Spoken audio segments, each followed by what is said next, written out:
Groovy. So, all right, I filled Kriana in on pretty much everything that she missed for the most part. So, when last we left the session, we had just, for the most part, finished the meeting. I believe we actually ended with a messenger coming in saying that there was a lot of people on the outskirts of the Ilanacy Forest, including a squad of highly elitely trained soldiers with Sky at their head, and 400 orcs geared for battle with Waga at their head. That was, I believe, when we ended the session. Yeah. So, yeah, balls in your court. Well, are both groups being brought towards the capital here, or do we have to? At the moment, they've been stopped at the borders until they get word from their queen on what to do. Well, I suppose we should inform the queen on who they are. First of all, that they're both friendly, and that. Well, this is. Cullimore isn't comfortable playing politics because clearly they're foreigners, right? You know what? We'll just simply request asylum, in their capital, the same place with the rest of these refugees, if that's feasible. Definitely. I mean, well, yeah. Okay, if you don't want to roleplay, we can just say that you say. Well, I have to like warm up to the roleplay. I understand. Mood to I mean, a simple explanation of just who they are and why they're here would. Probably this suffice. had been explained at the end of last session. Yeah. Then yeah. I mean, the queen's gonna more than happily. Well, I wouldn't say happily, but she's going to allow them to come to the capital. The orcs draw her, make her a little bit nervous, but. You guys assured her, and Lady Celine kind of agrees with you, so she's willing to accept it. They are going to be given permission to enter the borders and should arrive in a few days, give or take. Okay. So then, unless there's anything else you guys want to discuss, like, for example, I want to give Finn a chance to voice any concerns or ideas about the plan if she chooses to. No, we're good. All right. Okay. Then, that being the case, what we can do is just say that meeting is over, and unless you guys are firmly against it, the idea would be for you guys to spend a few days to rest, recuperate, prepare for the journey, etc., etc. Anything that you want to do during that time, just let me know, and we can take care of. Okay. Planning and preparation is important because we don't know exactly how far we're going. Right. I guess the first question is more towards the group than any other NPC or anything like that, is if we're comfortable trying to track down these gnomes. And Cole, do you really think that we can do so in the forest here? Well, all right, out of character. I'm very loose on exactly like my chances of finding this. I assumed since I worked with them for a very long time, I would probably be able to know a way to get in contact with them. Okay. All right. So it's worth a shot. So even in character, be like, you would just say like, there's a fair chance, not guaranteed, but we're not just wandering, hoping against hope. Yeah, it's not just kind of like, there's gnomes in this forest, let's go look. No, it's okay. More of like, he would probably have a tactic or at least a specific area that he would look in. Okay. So would Cole know how far we would have to travel, how much food we would need? Well, that we should would probably be up to Squee, actually. Yeah, okay. All right. Well, whoa. All right. Yeah, I know. Close that door. Good lord. You, as Cole, you would know that from where you are to where you used to meet the gnomes, which is slightly below ground, it's about half a day's journey underground. It takes about maybe 2 days to get there. It is on your way southwards anyway. In other words, it's not. You're talking about a few hours off the trail you'd be taking anyway. Yeah. In about half a day's journey underground. So, I mean, it's not like you would need to take much more food than you're already planning for a journey to the south. Okay. However, if you guys are seriously thinking about finding gnomes and asking for a way to traverse, like, under the sea and all that, obviously you would need to bring more food provisions if you're going to be traveling long distances underground than you would if you're going to be traveling long distance overground, because you can't forage. Yeah. So that's something you should take into account if you choose to. Okay. So I guess that's the next question. Assuming either success or failure with the gnomes, well,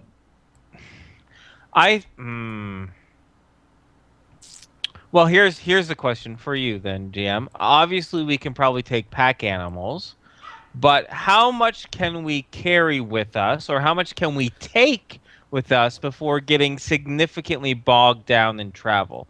By having like a whole caravan of food with us. This part of this depends on another thing that you should probably decide as well, is how big a group are we talking about going? Now, Okay. Lady Celine and of course Leowen could put their voice to this, but that there's wisdom in being a small group, but there's also wisdom in not being. I mean, if your plan is to go save dragons, if you guys want to be 5 people, you're welcome to. If you want to bring more people, it's kind of in your court because you're the ones going. Now, obviously, the more people that come with you, the more provisions you can carry without getting too bogged down. But of course, the bigger the group you are, the slower you tend to move. We're going to attract too much attention being any size other than what we are.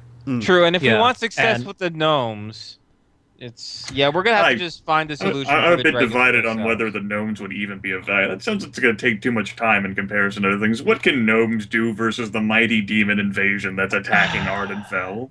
Well, out of character, I'd say gnomes would have plenty of secrets. They could expedite our travel, create a path of least resistance, and they might know shit.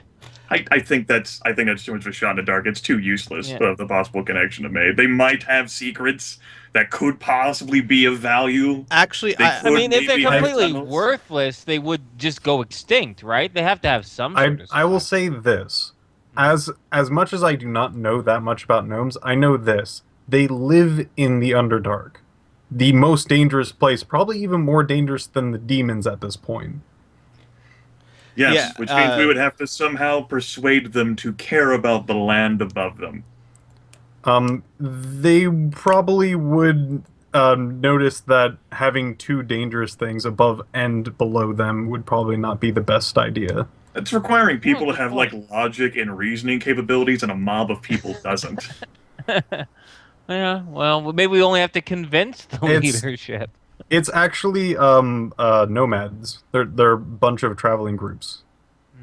So it's not one big political mass. Which means that they're more fractured and very much more difficult to try to enlist some manner of aid from. Well, not all aid is physical military aid. If we just have one nomad group who knows shit, survival, travel, where to go, that itself would be pretty quick and painless, and it could pay dividends off in the end. Hey, buddy, look at this tree. Look, you go in it, you go to the Lich King. It's good. It's great. Well, I don't know if they have portals, but maybe. Who knows, right? Lady Celine would pipe up that much on what Cole, following off what Cole says, the gnomes are not known to be strong or powerful warriors, but their magic is very powerful when it comes to illusion and support. And the fact that they've been surviving in the Underdark is mostly believed not to be because they're strong enough to take on whatever's down there, but because they're strong enough in their magic to avoid whatever's down there. And such things can be all useful. we have to do is avoid the demons. It's true. I mean, but think about it too. They're also hunting us down. If we're dead, then game over completely, right? So, I mean, illusionary magic, misdirection could be greatly in our favor as well. Yeah. It's not as if, what are they going to do? Like, give us magic items that give us illusionary powers unless they travel? We never know until we try. And it's not like it's going to be a half a month out of our way. It's worth a shot. I think the most likely benefit we'll get from this is ease of travel. Yeah. If they're traveling nomads, we don't know how far out of our way we're going to have to go in order to get to them. Yeah.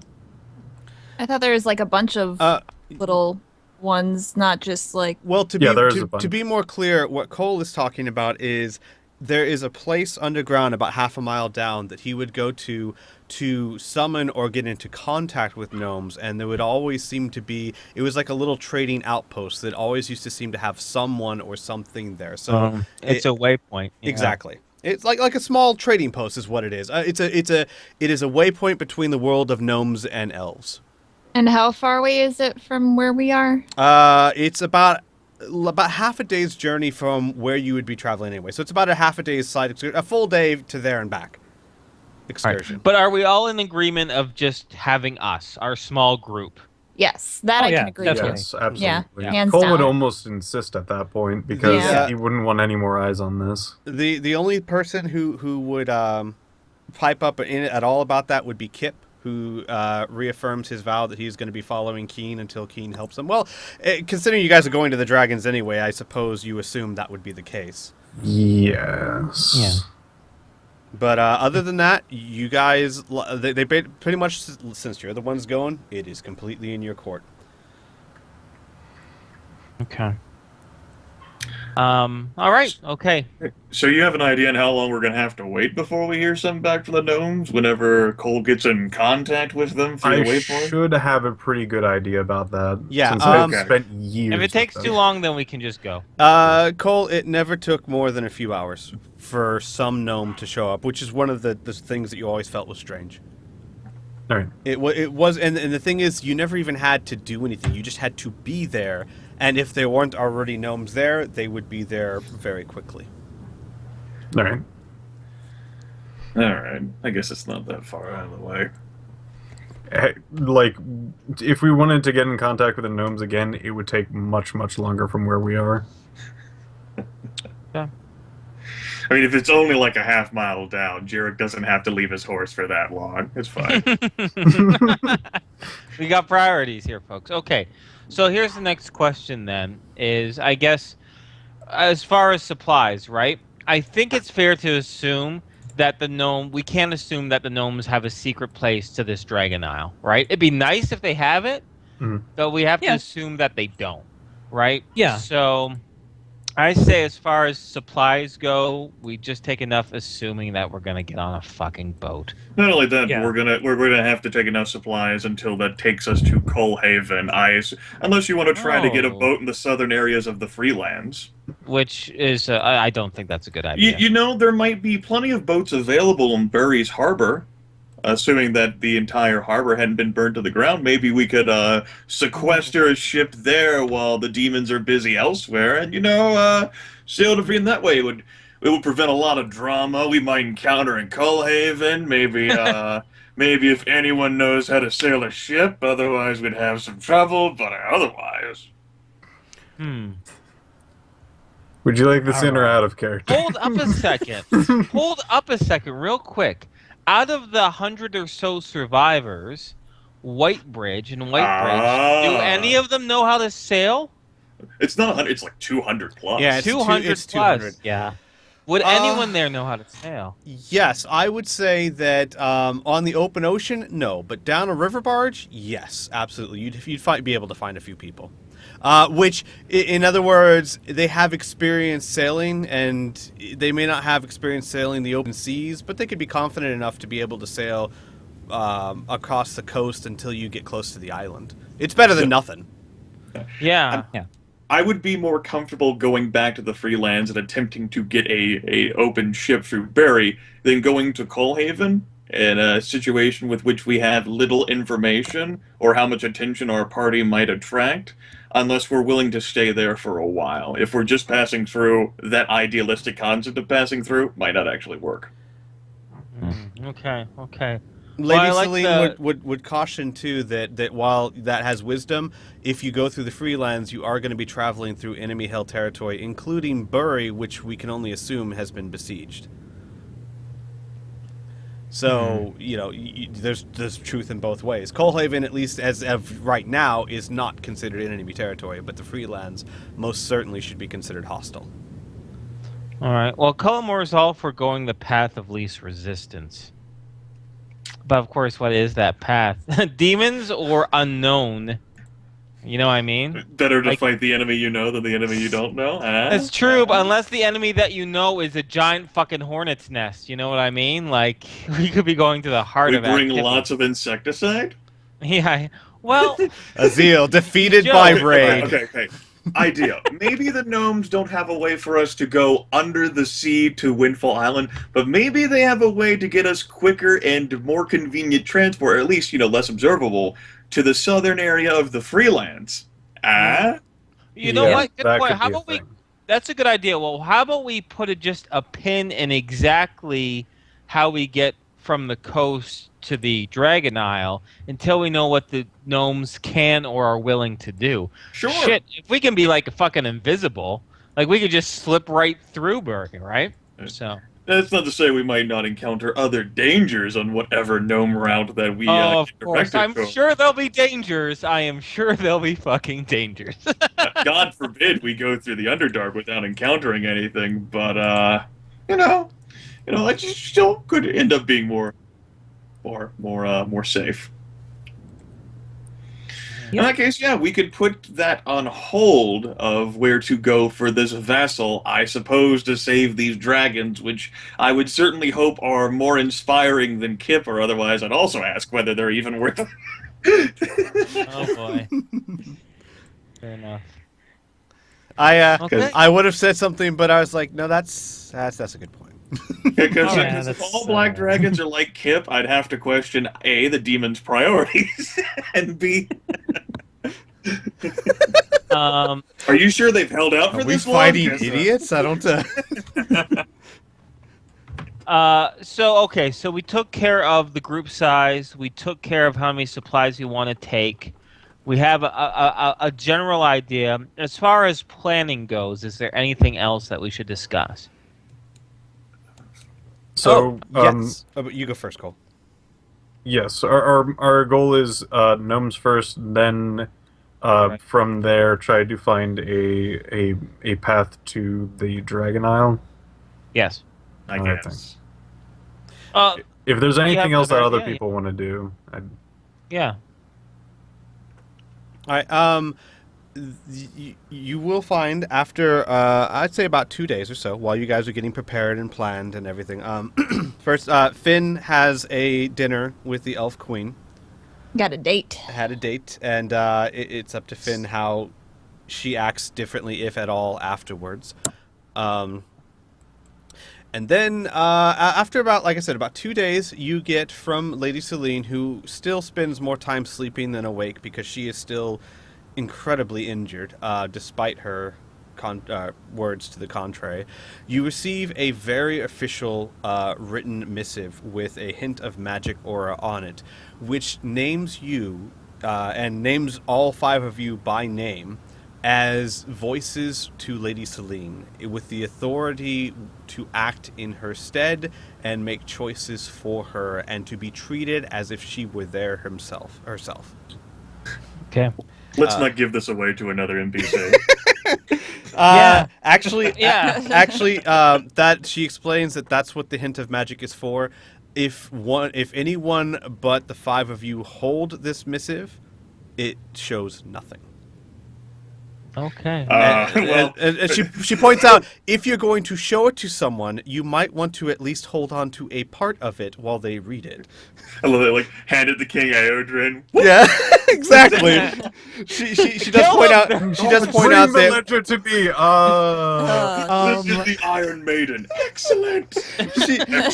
she points out that while it is a useful enchantment, it does have its drawback. But yes, unless one of the 5 of you are holding it, it displays absolutely nothing. She also begs that you you show restraint when using it for obvious reasons. She mentioned something about not quite sure how you could make the Freelands go worse than they are now, but she wouldn't put it past. So, Oh, wow. Ouch. Wow. That's our you Lady also Celine. you also get another gift, which is an item that does not count as a magical item, even though it is magical because it's not something that's bound to any of you. It is a simple leather-bound journal with all the pages blank. And she said that this, on such short notice, was the best that she could do as a way to keep in contact with each other. Basically, the item's magic will allow you to once every 3 days write something in there, up to 2 pages in there, and it will appear in a journal that she keeps with her. And she can, as soon as she gets it and writes back, send a response that is also about 1 or 2 pages. It can only be used once every 3 days, but it's better than nothing. I can hold on to that. Yeah, sure. Out of curiosity, Squee, is there a point where, when Lady Celine is conscious, that Cullimore can speak with her privately? Yes, if you so wish it. You might have to go to the infirmary for it, but yeah. That's fine. Cullimore will. Is it okay if I just say something in character? Is that Absolutely. all good? Sure. All right. So when he approaches Lady Celine, he'll still look pretty grim about this, but he'll simply start off by saying, Lady Celine, I have to admit that for all of my life, as you have been ruler of Whitebridge, I have never really liked you. I never really liked what you represented. I never liked the stories of your personality. I didn't really agree with the way you ran the city. But of course, I didn't ever have to be in a situation like this. I still can't say if I like who you are, but I do appreciate now what you do and what you have done to try to save the people that lived in Whitebridge and trying to now save Ardenfell itself. With that, I will only ask one favor. My wife Carla and my daughters Danielle and Samantha, without them, I would not be the person I am right now. It would be much, much worse. I'd be much more coarse and probably wouldn't be here. I know they are relatively safe, but this is a foreign city with unknown individuals. You are the only person of power, even though you are injured, that I can actually trust. I ask upon you, if you will, to do everything you can to ensure their safety. For if they fall, and he chokes up a little bit, I will be completely lost and be useless to you. I'll throw myself to the enemy and be sacrificed in my rage. Will you do this for me? Lady Celine considers you for a time and then says you've been very forthright with me, so I feel it's only fair that I am forthright with you. I have known your opinion of me since the first day we met. And I will say at first it was shocking. But you and I are more alike than you like to think. We both have a very deep love for our people. Now, your people may be your family, mine may be the city of Whitebridge, but when it comes to our loyalty and devotion to such a thing, we are the same. And remember I said that when I tell you that if the few survivors you brought here safely had not been brought here safely, I would have been as useless to you as you would be to me without your family. I may not like who you are all the time. You're brash, and I'm not sure respect is a trait you're fond of, but I deeply respect who you are as a person. And I give you my word, everything will be done to protect your family. In fact, I already had in mind of requesting your wife as my personal medical attendant. It shouldn't be too hard to convince the elves that I need a human doctor to take care of me, and that would keep your wife and your children close by. I agree. I think that's a fine idea. Just don't make sure my daughters aren't spoiled. I don't want them to want to grow up to be elven princesses when they get older. She grins mischievously. Well, I will do what I can, but I make no promises. I know. And then she leans back and she says, besides, your wife seems to be the only one around here that I can stand for more than 15 minutes. Yeah, she has that effect on most people. He smiles. Okay. All right. That's it. That's for the gist of that scene too. So I think we're good. All right. I do have a scene for Keen as Yes. well. Your business partner will approach you at some point during the 2 days and basically go, "So I heard you're heading out again." Yep. Well, at first, I was planning on coming with you, whether you liked it or not, because without me, I'm afraid you'll get your full head bashed in. Unfortunately, it would seem that the elves of this wood have, well, and he kind of blushes a little bit, have not seen the quality of smithing that I tend to do. And I've been none too softly informed that my best use of the war effort would be to stay here and create arms and armor. So, it looks like you're going to have to do this one on your own. Yeah. That's what it looks like. I'm glad you're at least doing what you like, though. He raises an eyebrow and says, "Well, that was easy. Wow. No, okay, never mind. Don't let me keep you." Hey. I was part of the group that was responsible for setting this entire thing into motion. I know what I have to do. He would look around to make sure no one's listening, then kind of lean in close and say, "Don't you start thinking that way.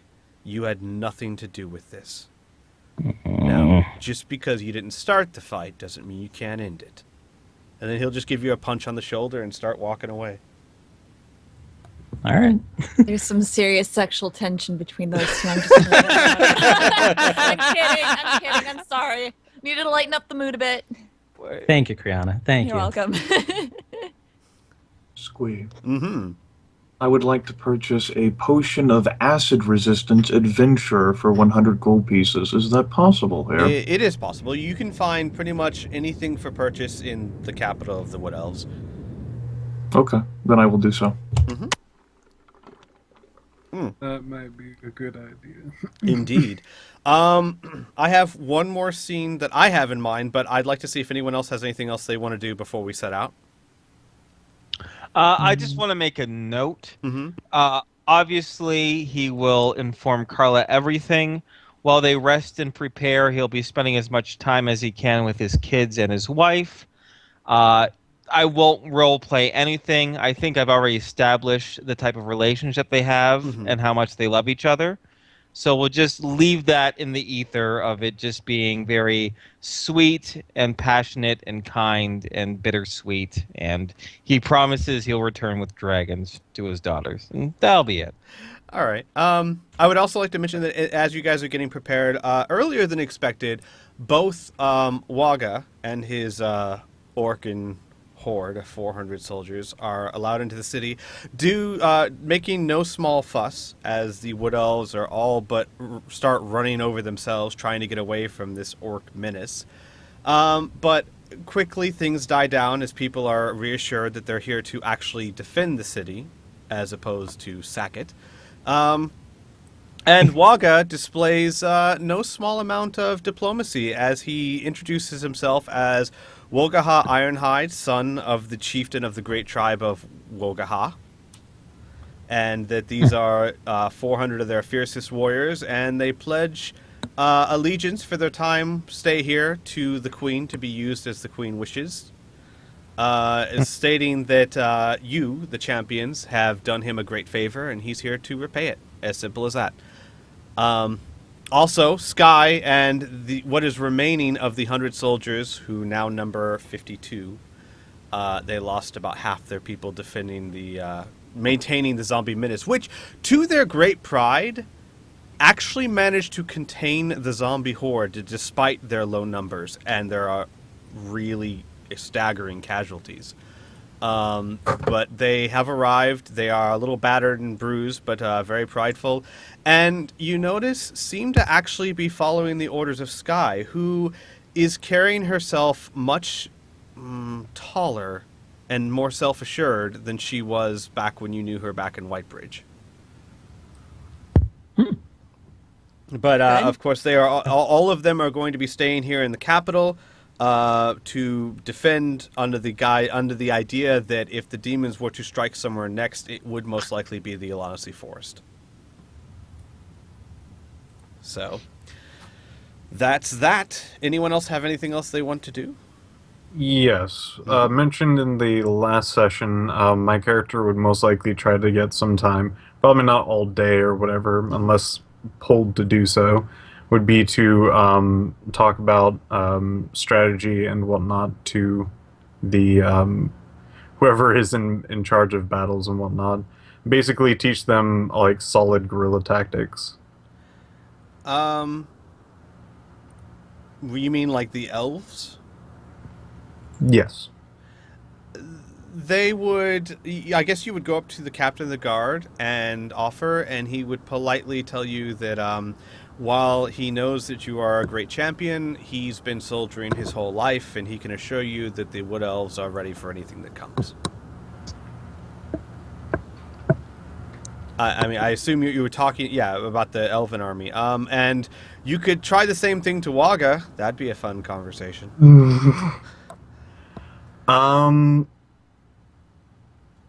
Yeah, it'll probably dawn on him eventually that to try to like he does not have great faith in the elven army since he's basically lived there in the forest, somewhat wanted. And that he doesn't have the best trust in their abilities, but he'll probably go to Waga eventually, knowing that he probably doesn't have the best footing in this land, probably even less than the elves do. All right. And make the same offer? Yes.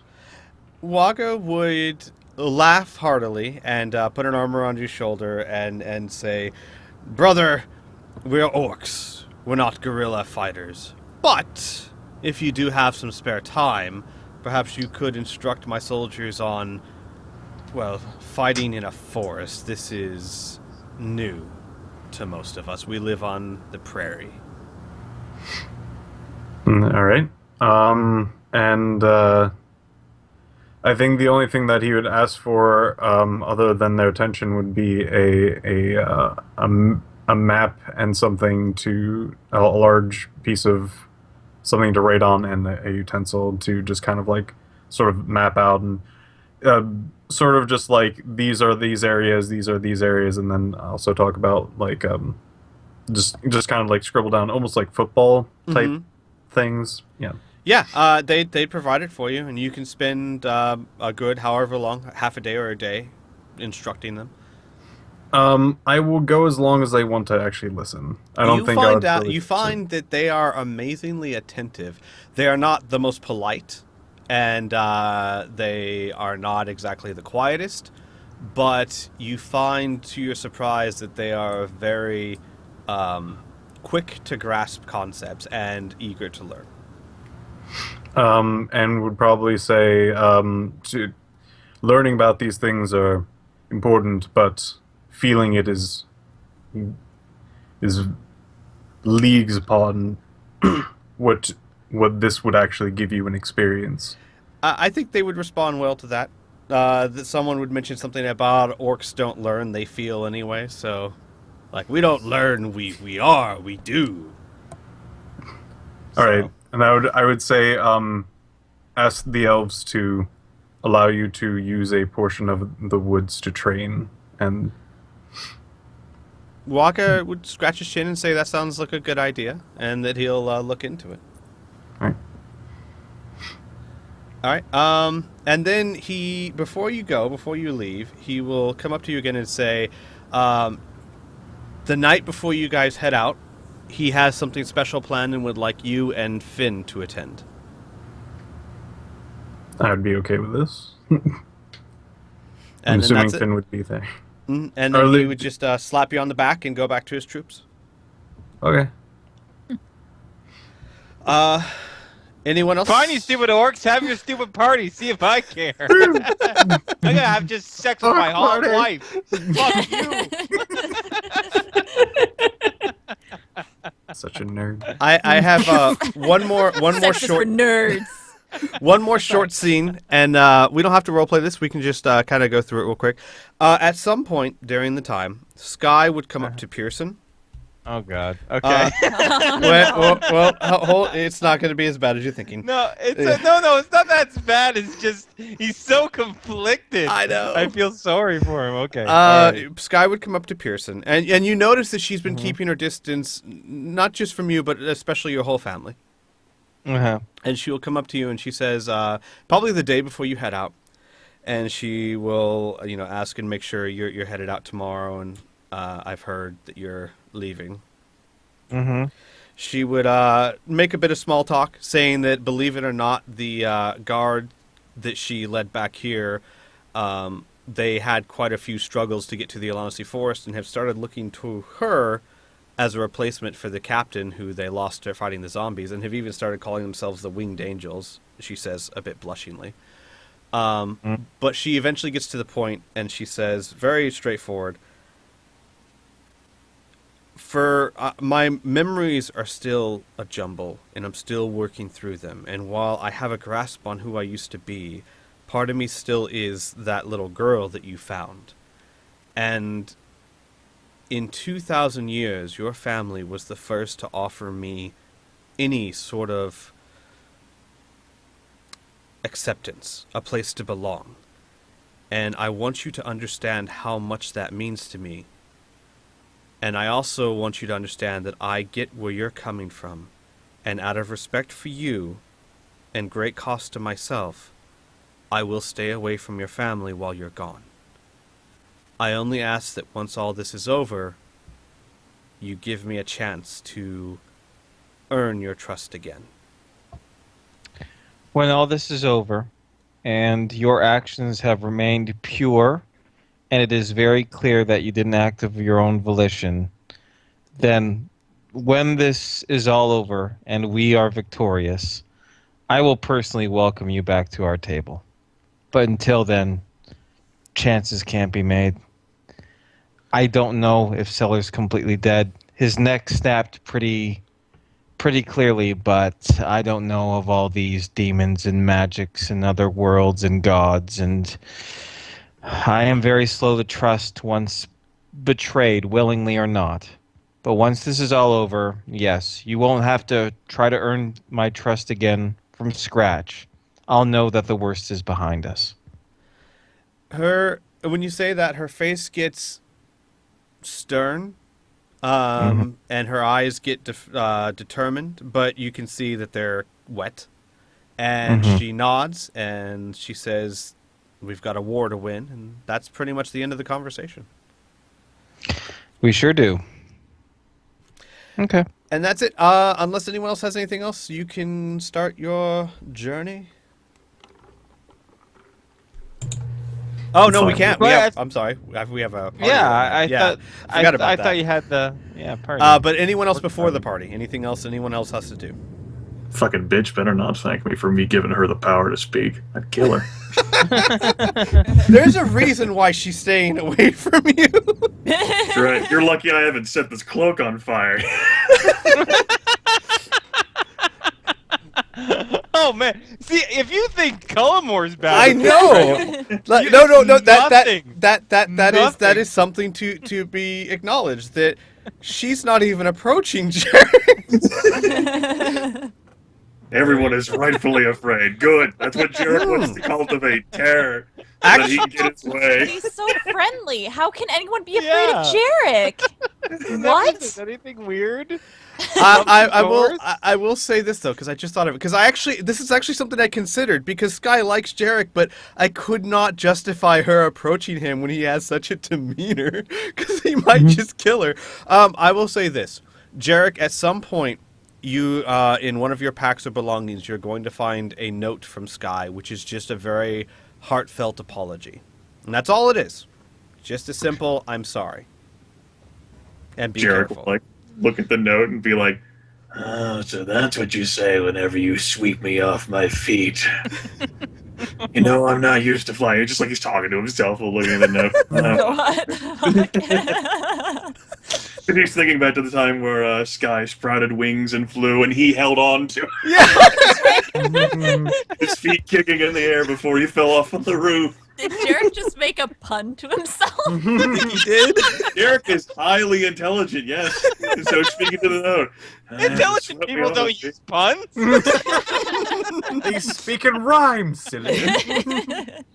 Oh man. I'll tell that to Stuff. Derek. That is then. good stuff. All right. So anything else before we do the little thing for Cole and Finn? I'm good. I'm satisfied. All right. Yeah.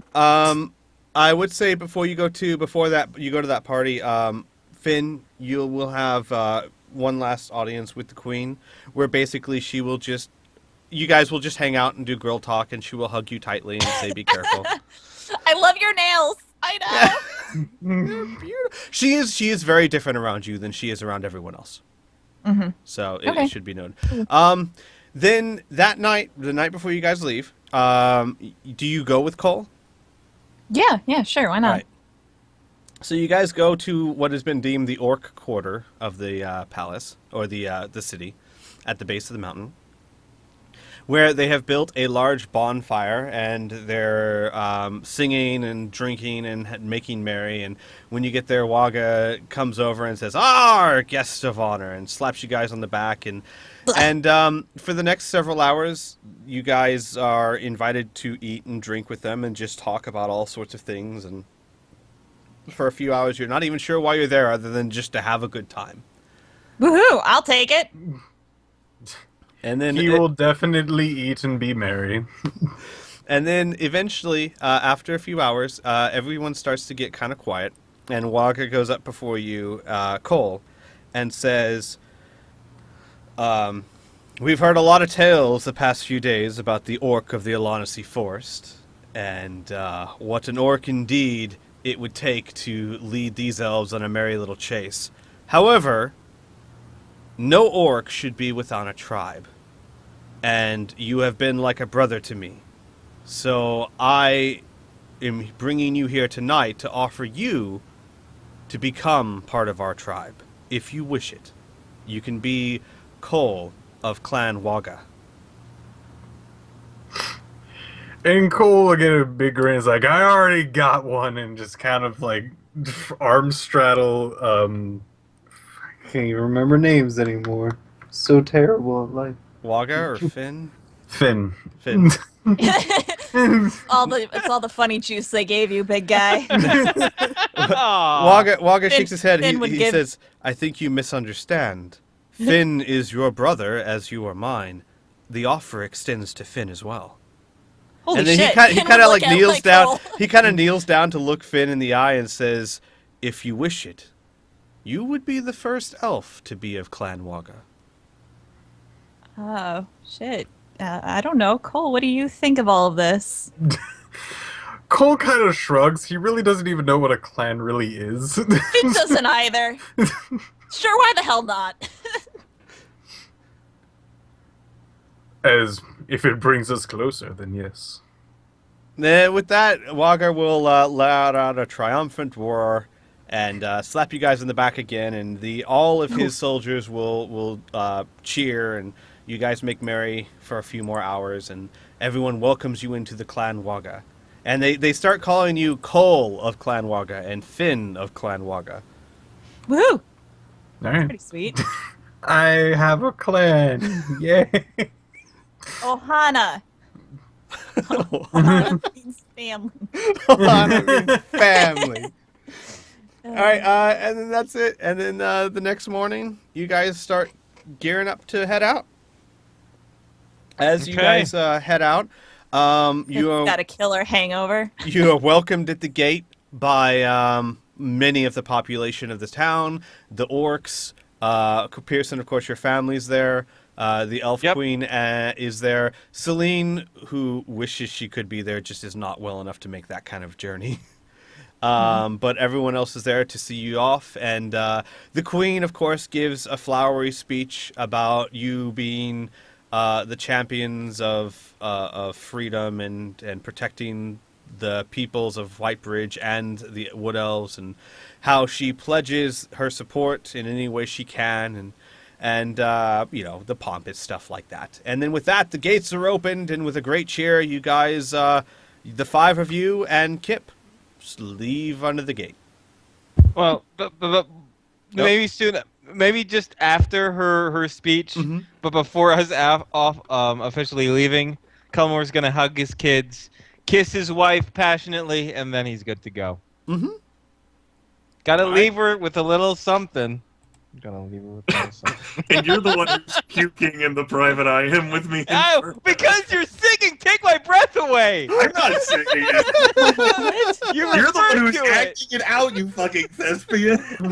Whatever, I love her. I love my fake wife. Leave me Yes, alone. who's making them look so attractive in the art. You're like, oh my god, I want it. She is all the. Oh my god, you're all just jealous that I have a hot fake wife. And they're over with his roguish charm. True women do fall for the bad boys. Damn straight. All right. Anyway, Hey, Finn's uncle is kind of a looker. Just gonna throw that out there. Keen's got a long lost fiance. Oh my god. She's fucking hot. Don't you dare say I'm sure she is, but she ain't yours, dog. Oh shit! Oh. This is getting a little. This is getting too All right, real, guys. this Isn't a game anymore. This is just a weird fake wife measuring contest. My fake wife is better than your fake.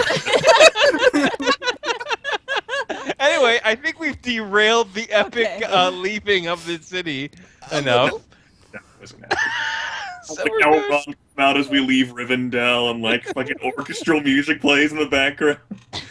Only I don't know the way to the gnomes. Yeah, Gandalf. exactly. I'll show you the way. Come. Fucking hell. One thing that should also be pointed out, and I assume that you guys are taking all the basic adventuring gear. If you want anything special, let me know now, but I assume you're taking rations, torches, tents, bedrolls, etc., etc. Are you taking horses? If you want, you can have horses for the elves. They don't use them too often, but they do have a selection of them. All right, Kip. Cullimore is fine You with can't not write having a horse unless everyone else has a horse, and then he'll begrudgingly pick a horse. Kip will look at you very blankly and say, "You don't ride dragons." I knew that. It was a joke. He just blinks at you a couple of times. Finn blinks back at Kip.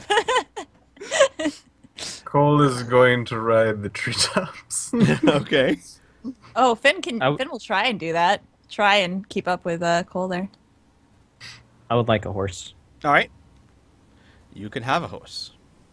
Okay, I'll take a horse because everyone else is on their horses or flying through the trees. If you I want- can Help do there, big guy? neither. You gonna Pearson, need some help? if you want, you can.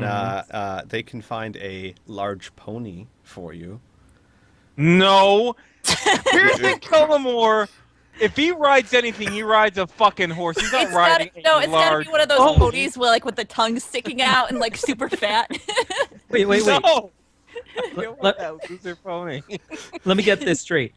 To show that you are a man, you're going to ride something like a Clydesdale? No. No, Okay. not a draft horse. Just like a war horse. Like at least Okay. a quarter horse. You guys have any horses that pull like the Anheuser-Busch cards? Budweiser, any one of those? Just right, give me a regular fucking horse. All right. You will get a horse. Both of you will get a horse, and so Keen, Pearson, Jarek of course has his horse. Cole will be swinging through the treetops. Finn, I assume you're trying to follow Cole. Yep. All right, and Basically, Kip, that means we're slowing down as best as we can for Finn. yeah, and Kip assures you that even on foot he could keep up with any horse. So. Thanks for the vote. No problem. Also, before we head out, because this is important for the type of battles you guys face, I'm going to give you guys the option. I understand that sometimes NPCs can bog things down or not. Kip is going to be with you as far as the story is concerned. It is up to you whether or not you want him to be part of combat or not. We I can don't. just Willing to fight. we can either make him part of combat or we can just kind of scoot it to the side, saying, "Yeah, he's there, he's part of it, but he's not really part of it." Keen does not want Kip to fight. Oh no, Grimace. Kip's fighting. That's not that's not a question. Grimace doesn't care about what Kip does. It could just be off camera. And then Kip, he fights entered whatever thing that Yeah, we're fighting right. on his own. That's cool. I'm All right, down he's with a that. dragon. Yeah, That's yeah. fine. What we can do is very simply, almost like we did the other ones. It's basically, what you guys are fighting just is what he's not. So we'll handle it that way. Yeah. There may come a time where, for story reasons or epic purposes or whatever, I haven't thought of any yet, but I might have him partake. Yeah. But Once for the in a most while part, is yeah. cool. Yeah. But no, I agree, and I want to give you guys that choice. So he'll be there as more a story than anything else. All right, so you guys head out and you start making your way through the forest. Finn, do me a favor. Roll me a die with your dex check, which is your level, your Taz, your background, all that good stuff. Basically, Okay. the same kind of dex check you would take if Cole were to throw you. Okay. So I'm. Okay, my level is 3, Dex is 4, that's 7, and then Taz adds. How much does Taz add? 2. 2? Okay, that's 9. 9? No, Mhm. 8. No, 9. 9. I can do math. Okay, you are more than capable of keeping up with Cole. Yeah, take that, even fuckers. going neck and neck with him sometime. Cole, I'm not going to make you roll for it simply because this is your home. The idea that you This wouldn't is be able to swing through these How trees. do I move through the trees like I did all of my life Yeah, until it would this be- exact point? It Oh, would be no. it would be like making Pearson to have to roll a die to know what a gang is. So it doesn't really make Wait, sense. what's a What's gang? gang? Oh, I've been pronouncing it wrong this whole time. I've been saying gongay. I've seen it written down. What's a paladin? So you guys, Cole, I assume you're going to stay visible to everyone else. Yes. Oh God, yeah. Okay. I was actually rethinking the treetops thing and making sure that it's low swings to make sure that people can actually see me. So you guys will travel through the forest, and when you get to the point where Cole says you need to make your turn off, it's about a day after you journey. You've journeyed and slept for one day, and you take a slight detour, and after only a few miles, actually, you see a cave that starts to descend into the earth. And Cole says that this is the about a half a day's journey from this point is where the trading post is usually. And again, to be very clear, because I didn't actually say this, Cole, you know that it's called the trading post. There's only really a trading post there when the gnomes are there. Sometimes it's just a clear space. Sometimes there's tents and bedrolls and everything if a gnome colony is there. But other times it's nothing. But simply by you being there, you will somehow be contacted, whether it be by one gnome or several, even if they're not already there. All right then. And you can relay that to the others if you choose. Will do. So you do know that since this is not just a cave you're going to the actual underdark, meaning deeper than most caves. You are going to need light sources. I direct this question to Cole, this character. Cole, is there any sort of markings? Perhaps maybe the gnomes moved on from this point? You did say they were traveling nomads. Will they leave anything behind to signify that we're no longer here? Well, sometimes they're there or not, but I shouldn't have been too far away. I've spent most of my life here, and I've been working for them for years. They usually, if they're even not there, they should be at least notified, unless they're all dead, which is doubtful. I see. Jarek peers cautiously into the cave. Are you afraid of the dark, Jarek? Really? I don't know. Cullimore has finally, at this point, gotten off his fucking horse and is starting to light a torch Luckily, Cullimore is not afraid of the dark, and he has no idea what an underdark is, so ignorance is bliss in this point. So he's ready to go. All right. Give me a second. Let me roll a. There's 5 of you. I'm just gonna roll a 1d5. Hang on. Finn's head starts on fire. You improperly light the torch. You You instantly set die. yourself on fire. Use Horse the is now on fate fire. points. You die. Your hot wife finds a new husband in 2.5 years. All right, that's me. Yeah. All right. Finn, Yo. you you see as Pearson gets off his horse and is starting to tie it up. You see a squirrel going through the packs of his horse. Oh, in his packs? Yeah, like rooting through his packs. Finn's gonna run up and try and grab the squirrel. Okay, give me a dex check. All right. Easy enough. Just same as before. Okay. You grab the squirrel. It struggles. It looks at you, and it lets out a tiny squeal and struggles again. What are you doing in there? What were you doing in there? Cole immediately like spins around Cullimore does the same thing. and Jarek like does that as runs well up from Looking at the Dark. and checks exactly what's going on. The squirrel sees Cole, and it starts freaking out even more. Give me another dex check, Finn. Sure. Wow, you managed to hold on to it despite it struggling really hard. Oh, what the hell?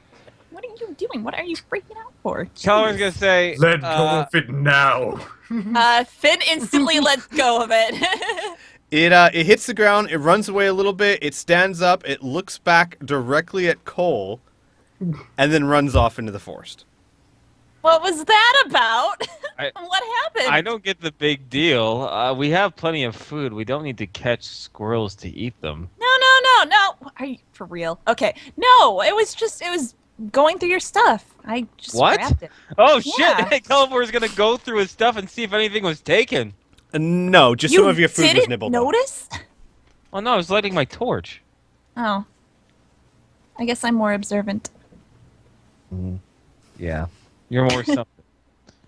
Well, I'll take it. You see But what's another the big one deal? Of, So you caught it. You scared the squirrel away. That's fine. I don't know. see another Cool. one of those. Shoo it. Try not to anger it. Shoot it? Like shoe? Not shoot with Not these. shoot. Okay. Got it.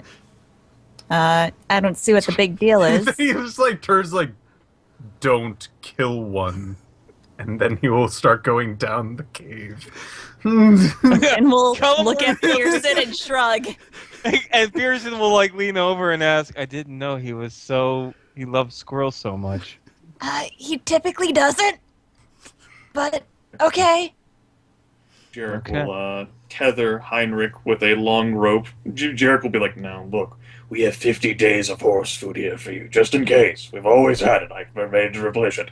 Now you see one of those sons of bitches crawling, or whatever sort of, profane utterance he can give for the squirrels. You stomp it with your hoof. I don't care. All right, good. Like nuzzle the horse a little bit. This is Walk so towards the cave. surreal. I need to know. Finn's eyes are just bugged out. I need to know who's having torches before you go into the cave. Squee would need to know who has light sources. Yes. Cullimore will have a torch. Cole will definitely have a light source. All right. I'll just stay next to Cole. Burn? No, Keen will not have a light source. Well, as soon as Jarek gets in after he nuzzles the horse and goes to the cave, you're like, well, torches are for norms. He'll cast light on the staff. And the sickly green glow. Actually, funny thing about that, nothing happens. Jarek will stare really hard at his hand, the staff, and we'll have some sort of anachronistic behavior, like how you would hit the bottom of the remote control to staff, knock the batteries. tap He the staff hits on the the bottom of ground. the staff against the ground, and he casts light again on the tip of the staff. Okay. Yeah, you cast light again, and not even a sputter. Nothing.